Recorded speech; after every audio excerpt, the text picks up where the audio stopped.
কাঁচা চাল দিয়ে যে এত সুন্দর পাঁপড় তৈরি হয় সেটাই শেয়ার করব। আর এর চেয়ে সহজ রেসিপি কোথাও হয় না।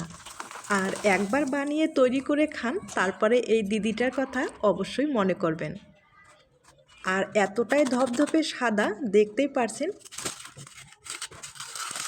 এবার চলুন মূল রেসিপিতে। এখানে ভাতের চাল নিয়েছি। চালটা অবশ্যই কিন্তু 4-5 ঘন্টার মতো ভিজিয়ে রেখে ভালোভাবে পেস্ট তৈরি করে নিতে হবে। পেস্টটা একটা বাটিতে ঢেলে নিলাম।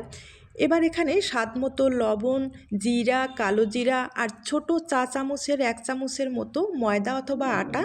গ্যাসের চুলায় শুকনো মরিচ 2টা পুড়িয়ে সিজার দিয়ে কেটে দিয়েছি। আর এটা আমার টিফিন বাটির যে ঢাকনাগুলো রয়েছে সেটা দিয়ে পাঁপড়গুলো তৈরি করে নেব। অবশ্যই কিন্তু তেল লাগিয়ে পাঁপড়গুলো তৈরি করে নিতে হবে। রোদ্রে শুকার পরে দেখেন পাঁপড়গুলো কত সুন্দর হয়েছে। আর এভাবে আপনারা বছর জুড়ে সংরক্ষণ করতে পারবেন। ভালো থাকবেন।